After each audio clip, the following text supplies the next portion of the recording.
Fiber is food for your microbiome. This is what they eat. And they are as alive as the three of us. They are as alive as the listeners at home right now. And they need food. They need energy. The things that we put into our mouth will ultimately go down there, and that's what they'll be forced to eat. But their preferred food, what really energizes them and makes them strong, is fiber.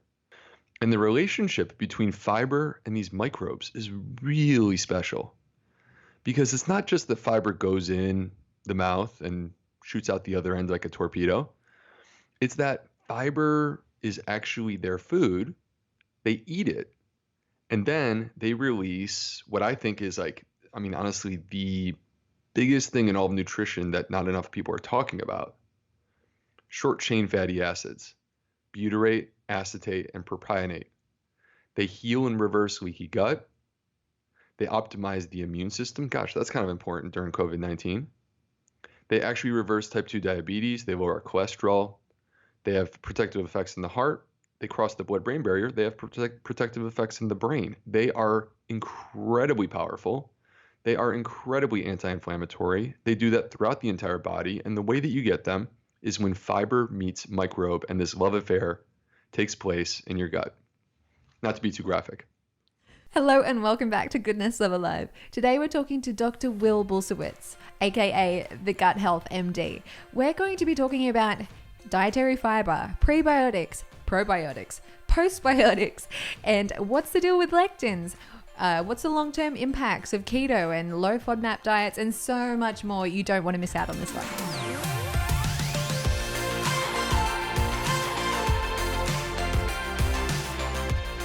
Welcome to the podcast. We are with Dr. Will B. It's amazing. Joking. That. I just wanted to be super cheesy for a bit. Oh, man. Are we recording? That was fantastic. We are recording. Maybe we'll keep it. Right. Dr. Will B.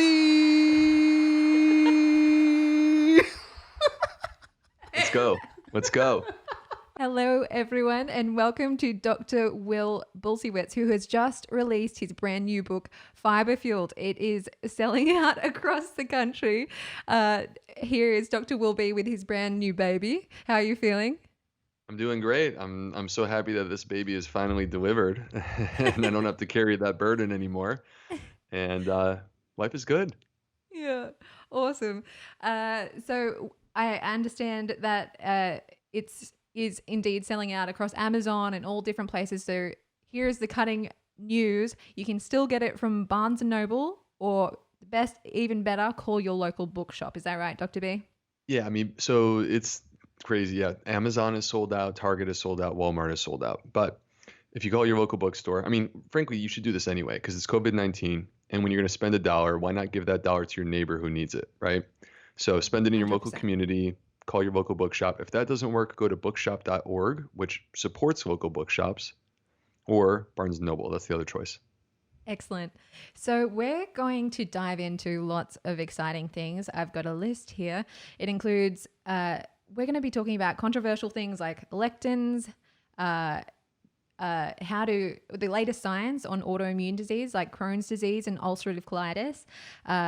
We're going to be talking about FODMAPs and how that fits into the whole picture. But first, Dr. B, it would be amiss for my first question not to be about fiber and the love affair that you've begun with fiber over the last few years.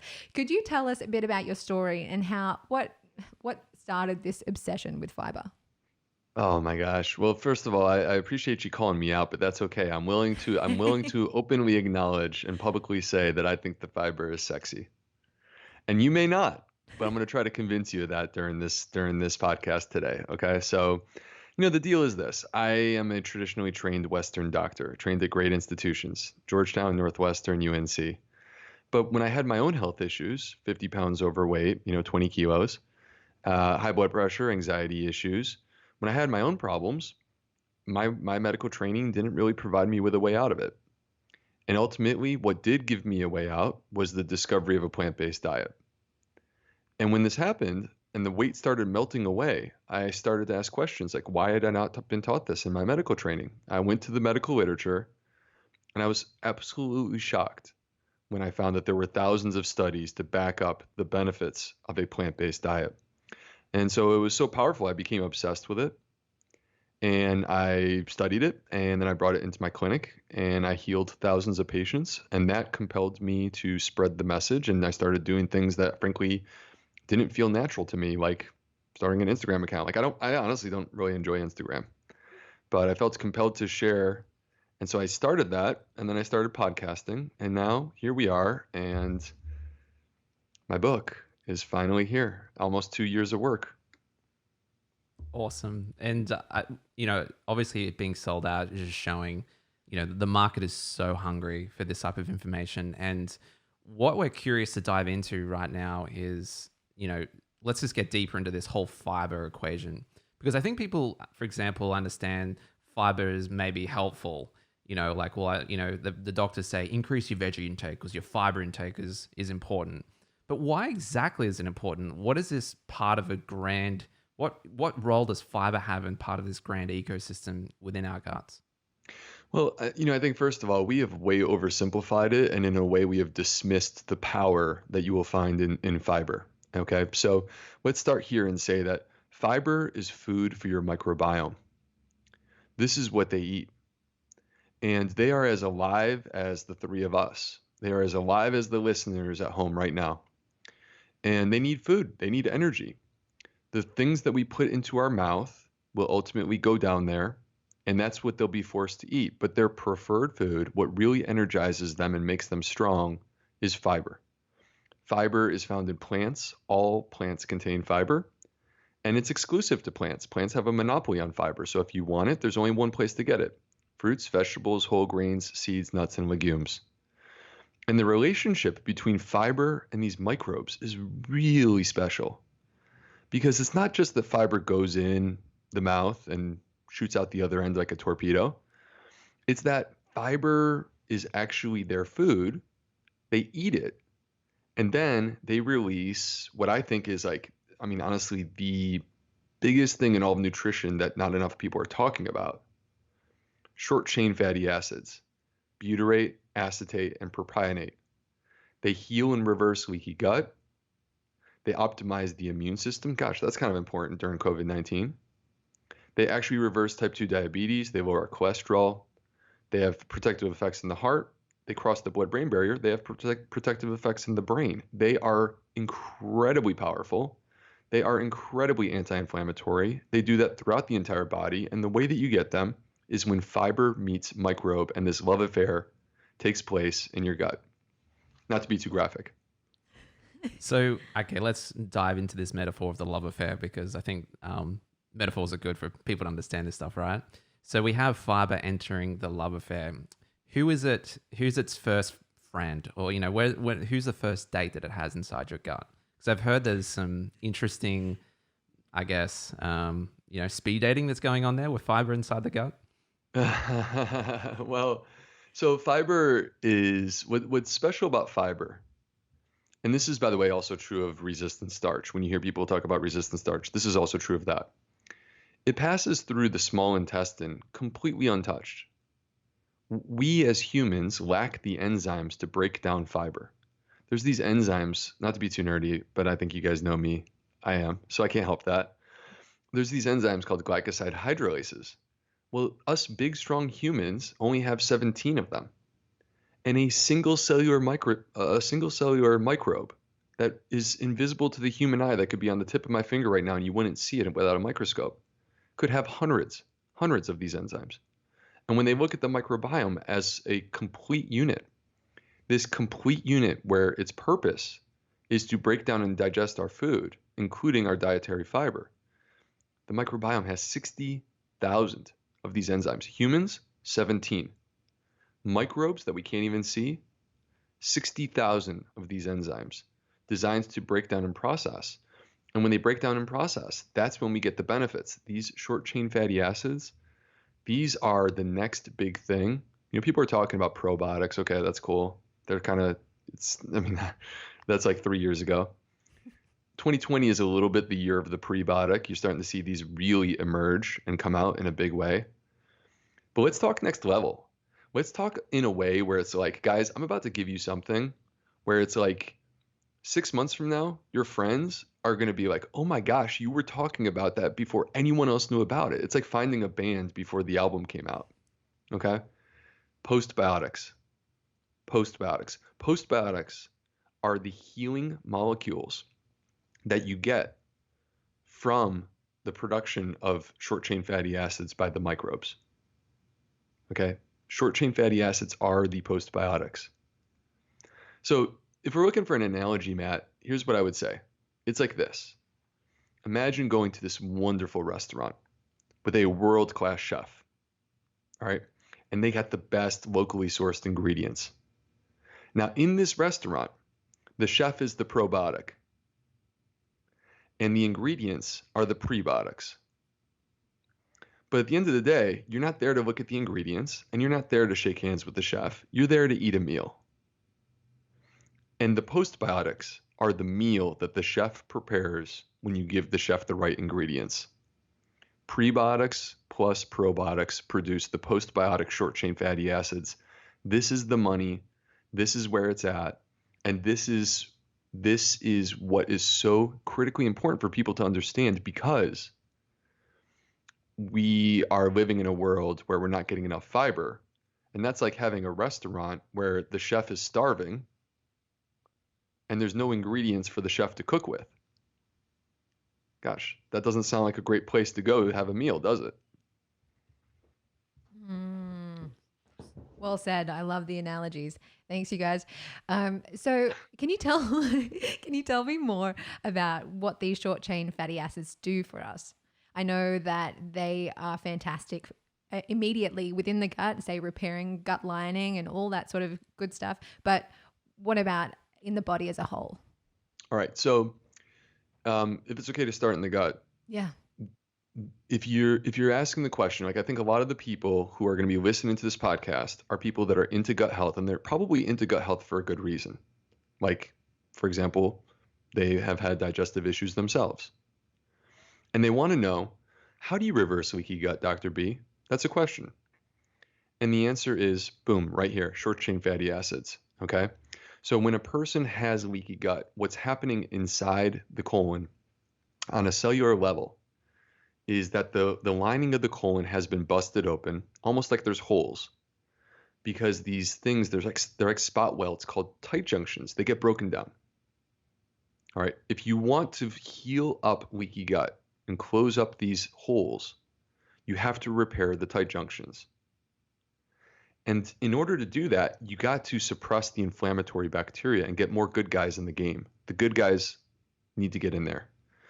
So short chain fatty acids repair tight junctions, directly suppress the inflammatory bacteria, and enhance the growth of the good guys, the anti-inflammatory microbes.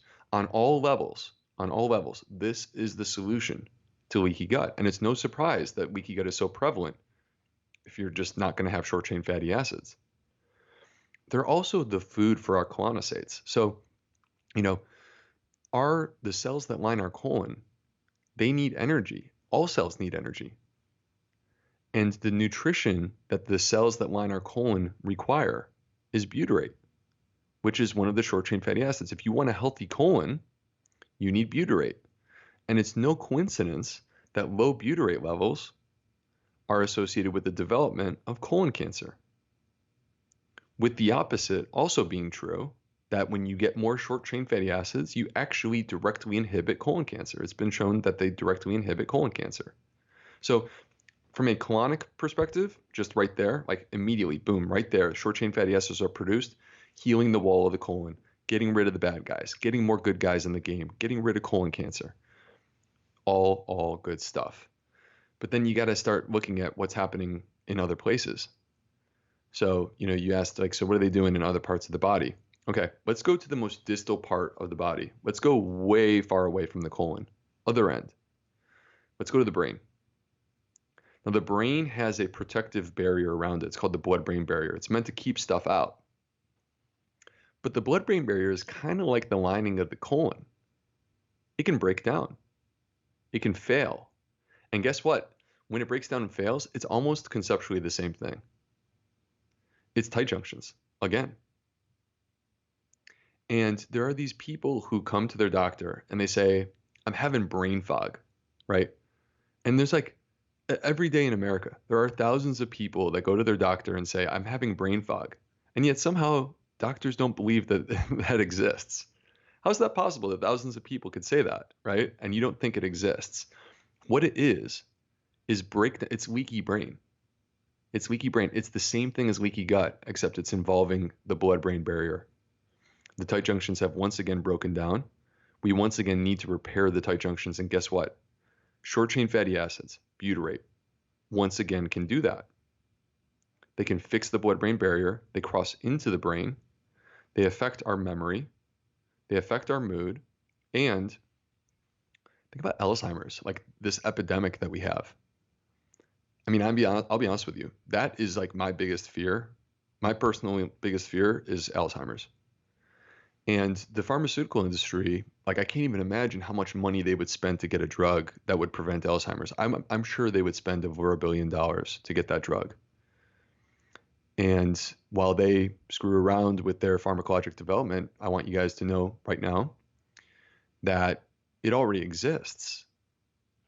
Butyrate crosses the blood-brain barrier and prevents the development of beta amyloid plaques, which is the way that Alzheimer's develops. You already have a way to protect your brain from aging and developing Alzheimer's by simply eating plants that contain fiber.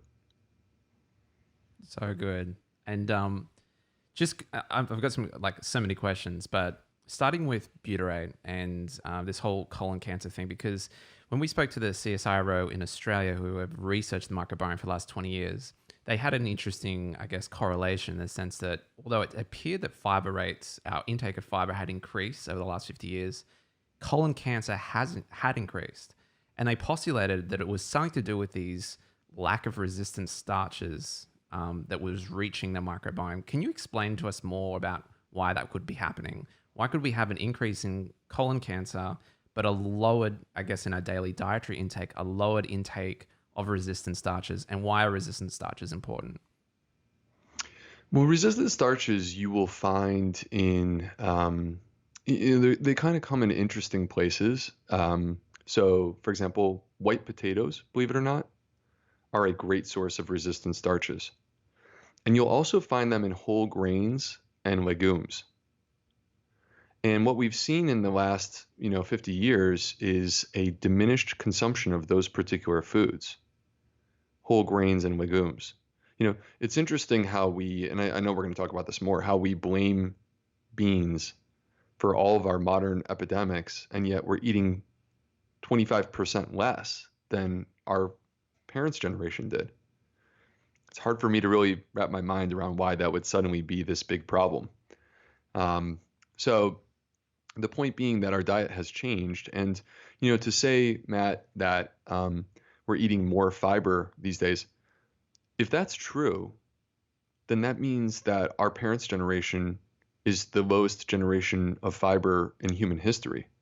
Because I'm convinced that we're the lowest generation of fiber in human history, and that's because we were raised from the 80s on eating processed foods that are completely devoid of fiber. And it's no coincidence that the average person in the US and in Australia is getting between 13 and 18 grams of fiber per day, where a woman should be getting at least 25 and a man 38. And we should also not just be getting fiber, like fiber is not just fiber.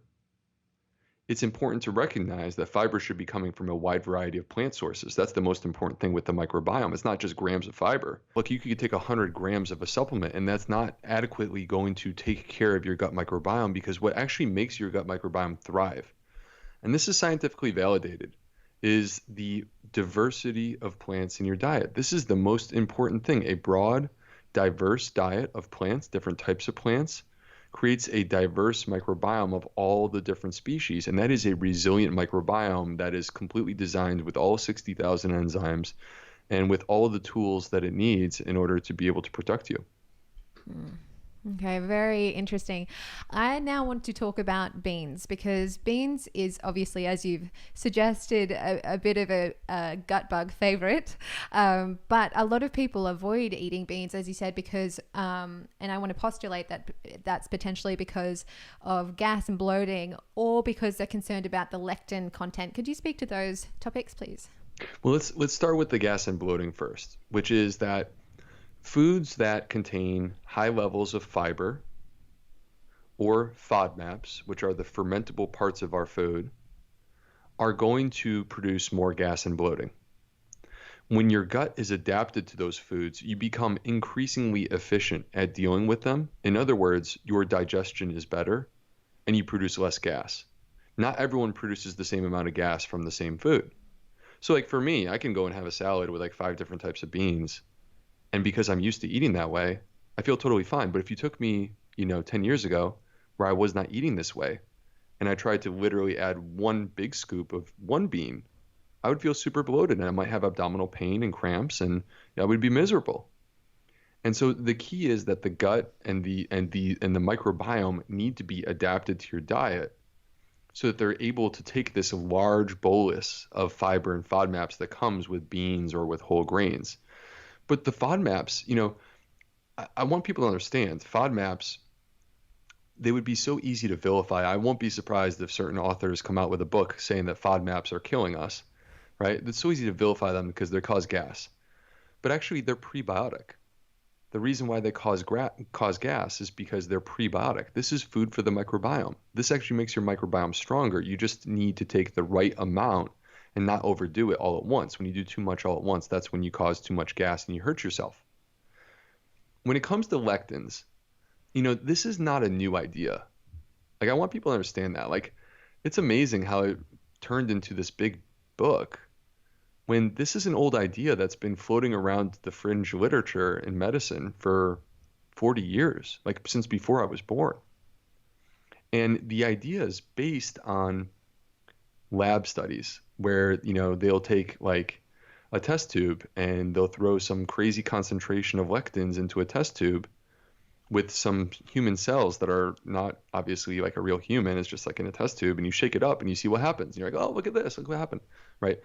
So those types of studies, laboratory studies, they can inform ideas, but every single time they should be verified with real human studies. You have to ask the question, if lectins are the problem, then what happens when people eat beans? Do they get sick and die? No, they live longer, with less heart disease, and with less cancer. Do they have damage to their gut? When they eat beans, no, the evidence is that their gut actually gets stronger and that you reduce intestinal permeability. How about gluten-containing foods like wheat? Do people have increased intestinal permeability when they consume wheat? No, when they actually study real humans, you don't see that. You don't see that because they're actually beneficial. They're actually good for the microbiome. So the point is that the parts of our food that are hard for us to process and digest, it's not inflammation. It's not inflammation that you're experiencing. It's sloppy digestion because you ate more of those fiber and FODMAPs than your gut was capable of processing. And it may be because you have a damaged gut and it needs to be repaired. Excellent. Well said. I think it reminds us of our of a certain episode we had on our gut solution series that we call it not eating for two, eating for trillions. And so I'm just wondering, is this part of a new paradigm shift of not just thinking about your body, but thinking about the trillions of other friends that we have in our microbiome, and how can we target them in the most effective way? And so if we just get practical with that concept, what are some ideas that you have to target the trillions of others that we need to feed as well within our microbiome? Well, Matt, we did this naturally. We didn't have to engineer a healthy gut microbiome back in the day. We lived, right? We lived to survive. And you think about millions of years of human evolution, and there was no supermarket, and there was no stable food supply, and there was no organized agriculture, and you lived off the land, and you were in random ecosystems scattered around the world. And whatever ecosystem you found yourself in, you had to eat based upon what was available to you. And it was famine. You were far more likely to die of starvation than you were obesity and having a heart attack. Okay, that's the world that we lived in.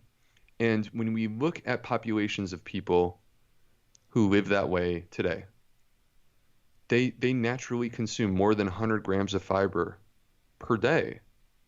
And they naturally consume a wide variety of plants.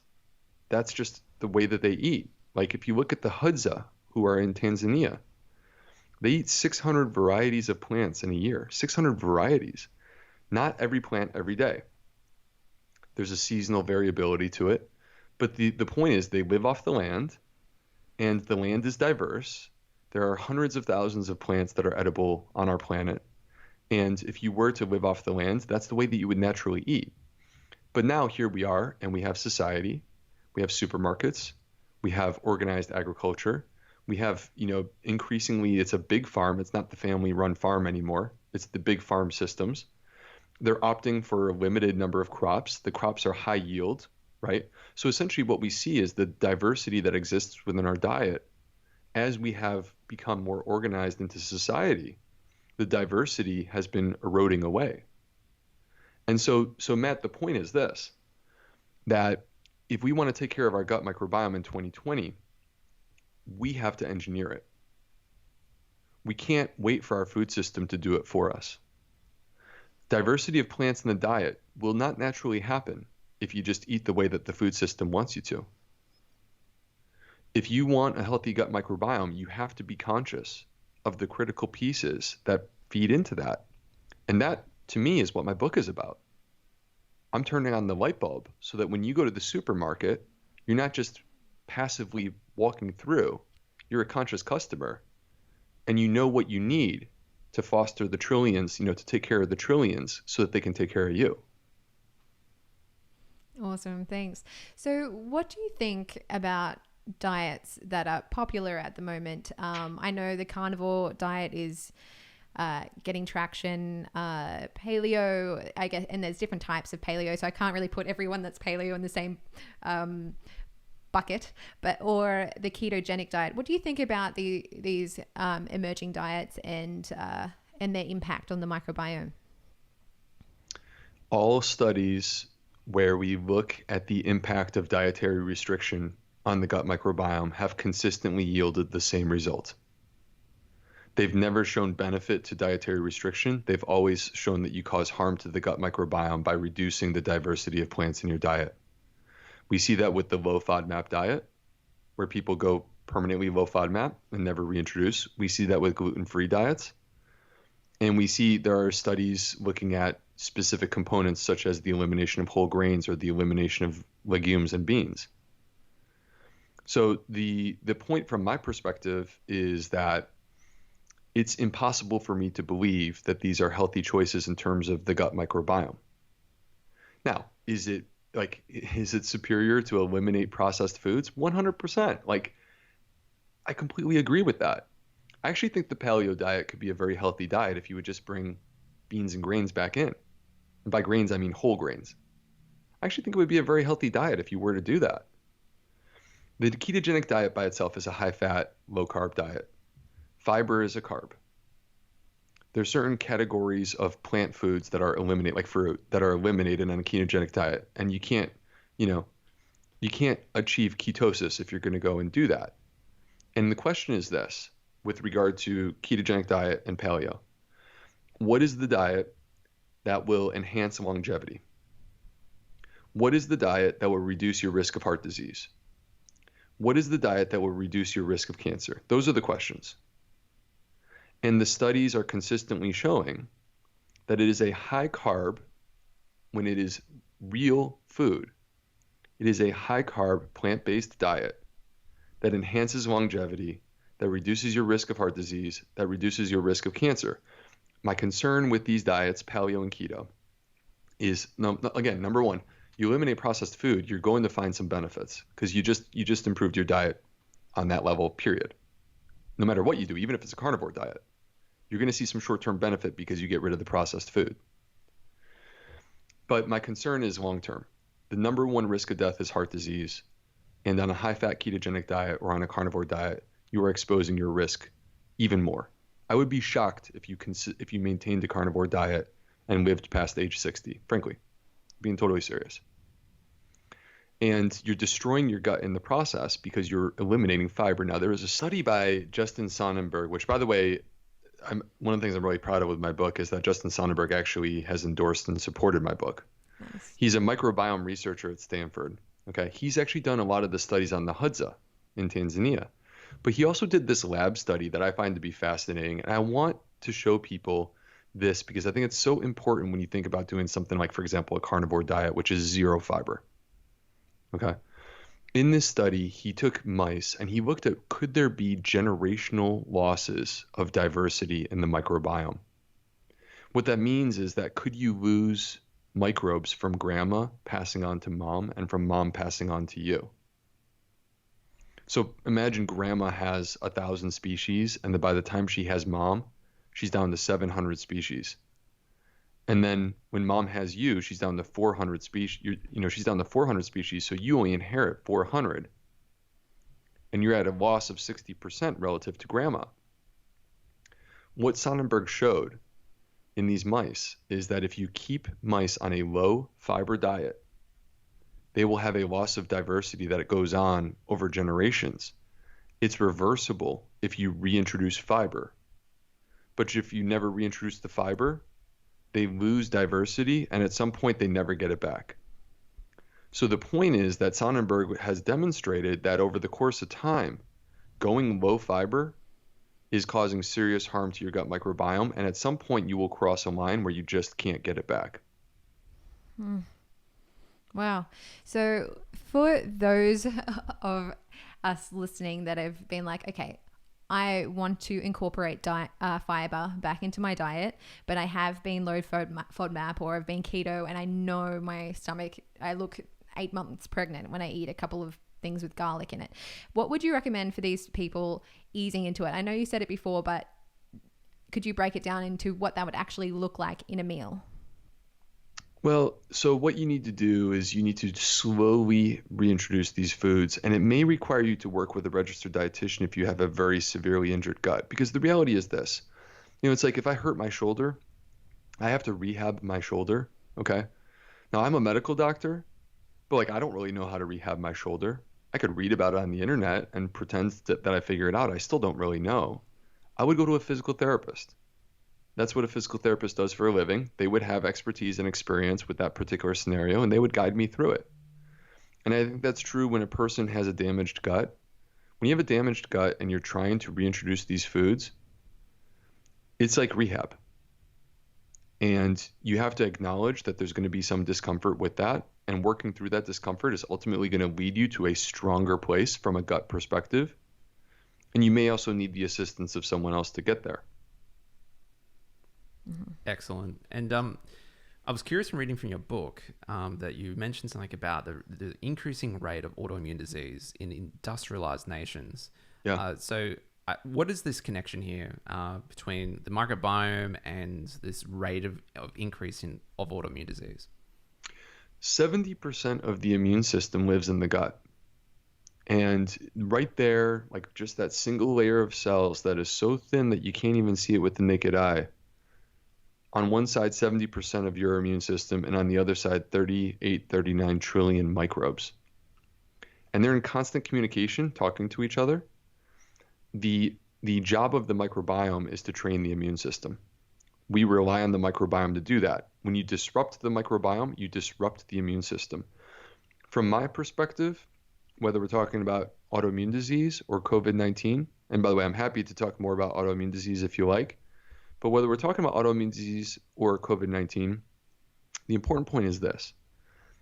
You guys need to know there is a direct line between the food that you eat, the health of your microbiome, and the health of your immune system. You put junk in the mouth, it's going to give you a junky microbiome, and that means a junky immune system. When you put healthy, clean, fiber-rich foods into your mouth, you will feed and nourish and empower a healthy gut microbiome, and that will in turn translate into an empowered, healthy immune system. That's the way it works. Excellent. So I guess there is some like evolutionary connection there in terms of how our microbiome adapted and gave us immunity or affects our immune system, right? Because our microbiome can adapt faster than our actual human body can. Is that correct? Our microbiome is going through 50 generations of evolution in one day. 50 generations. So if you compare that to us humans, that would be like us going through the evolution from the pyramids up to modern times in one day. All right, that's how quickly the microbiome can change. But Matt, to your point, what's the deal with this connection? Well, here's the thing. A child is born, think about this. A child is born, and it's as close as that child will ever be to being sterile in their entire life. The microbiome is a new frontier. It's wide open. It's welcoming all new residents that want to come in and inhabit. And at the same time, the immune system is not yet developed. The immune system develops within those first 2 to 3 years. At the exact same time, the microbiome develops during those first 2 to 3 years. They are evolving together within the child. They are changing. And the microbiome is responsible for training the immune system. And when you disrupt the microbiome of a newborn child, whether it be through cesarean section, bottle feeding, or antibiotics, you also disrupt the immune system. And this is the reason why there's increased risk of allergic and autoimmune diseases, and also, by the way, metabolic diseases like obesity. This is the reason why you see the increased incidence of allergic and autoimmune diseases in children who have had cesarean section birth, bottle fed, or antibiotics before age 3, because of that relationship between the developing microbiome and the developing immune system. And by the way, just real quick, I want to say for the listeners that you can have a completely healthy child who's born by C-section or not breastfed. I just want you guys to know that, because sometimes people hear this and they like it sounds so profound that it jolts them. My kids were both born by C-section. They're completely healthy. You can definitely have healthy kids born by C-section. Don't worry. Okay, great. Thank you. So moving forward, I know that you've said plant-based diet, diversity in that diet, and I've seen your posts on Instagram. Your plates are full of different colors and eating the rainbow, which is awesome. But are prebiotic supplements part of your routine as well? 100% every single day. For me personally, I do it myself, and I eat a completely whole food plant-based diet, and I'm thinking about dietary diversity at every meal. And I still take prebiotic supplements because I believe in them. I believe in the science, and I also notice the difference in myself. Not to be too graphic. I mean, if you weren't here, man, and I could talk about it like it's in a locker room. But I think you guys know what I mean. I think you guys know what I'm referring to, okay? Oh. It's glorious. It's glorious. I'll leave it at that. All right. So, but the point is that, just to be clear, prebiotics, we live in a world where most of us are not getting even close to the amount of prebiotic that we need. And I see how critically important this is. I've laid it out in my book for you guys, for everyone to be able to see. And that's, to me, I want more of that. And I'm not running away from stuff. I'm running towards the food that heals. Mm-hmm. Wonderful. So for our friends with constipation, is a prebiotic supplement something that they could also incorporate that would help them? In some cases, if you have mild constipation, then you can incorporate a prebiotic supplement, increase your water intake, and potentially even exercise, where even just a little walk after dinner could make a difference. That's mild constipation. I mean, you have to understand, I don't take care of mild constipation. By the time a person gets to me, it's almost always someone with moderate or severe constipation, and the simple stuff doesn't work. So in other cases, what I will do is I will combine a prebiotic supplement, because I want to feed the microbiome. I'll combine that with magnesium. Magnesium has a cathartic effect. It'll get things moving. If you can keep things moving through, and you also can feed the microbiome with prebiotics, then you can really help to address constipation, and at the same time fix the root cause, which is damage to the gut. Brilliant. So good. You have been amazing, Dr. B. For you, those of you watching, make sure you get a copy of Fiber Fueled. It's selling out across the world, so make sure you jump in and get one while you still can. We've been reading Fiber Fueled and we are loving it. Dr. B, you really have a way of communicating complex things in a really easy to understand way and full of practical advice. It's not all just like concepts and not really practical. It's full of practical goodness. So for those of you watching, don't miss out on that one. And what's the best way to keep in contact with Dr. B? Obviously, your Instagram's been blowing up. So Instagram, what else? If they want to maybe even work with you or to learn more about the microbiome, what's the best way to go? Oh, that's awesome. Thank you, Matt. So if you come to Instagram, I'm the Gut Health MD. I'm on Facebook as the same. You can go to my website, which is theplantfedgut.com. I'm launching an online course this summer. I've beta tested it twice. I'm super excited about it. Like, I can't tell you how excited I am because it allows me to take, I don't know if you guys knew this. I had to cut like 40% of this book out because I had so much to say and my publisher was like, you can't say all that. Like, that's way too much stuff. So I have an online course that's going to feature a lot of the things that I want to take a deeper dive into. And it's going to be basically going beyond the course for beyond the book for 7 weeks. I've beta tested it twice with amazing results. Epic. Super psyched about it. So that's what I'm really looking forward to. And then I have a bunch of resources at my website that I'm proud of. I have a COVID-19 guide. And then the other thing that I'm really proud of is I believe in complete transparency of science. So whether you buy my book or not, go to my website right now, theplantfedgut.com. You can download my research guide. The research guide includes all 600 references from the book. And I've also written up, like I feel like we live in this time where everyone's confused because they don't know who to believe. All right, let me give you the basics of clinical research. And let me show you some of the things to look out for so that you can separate the noise from the truth. Because the truth is out there. The problem is that the noise is distracting you. And when you get distracted from the truth, it doesn't bring you closer to being healthy. So let's find the truth in science, because that's ultimately going to be the compass that guides us to better health. And that's what you guys are about too. And that's a beautiful thing. Wonderful. Well, thank you again, Dr. B. We're trying to get Dr. B as a bestseller on New York Times. So help him out if you enjoyed this call. Definitely click the link below and order that book today. 100%. Thanks, guys. Wow, what an incredible interview. We would love to know your thoughts in the comments below. Had you even heard of prebiotics or even postbiotics before? And do you think fiber's important for your current diet? Anyway, let us know in those comments. Give us a like and a subscribe and hit that notification bell because make sure you don't miss out on the next video. All right, we'll see you guys next week.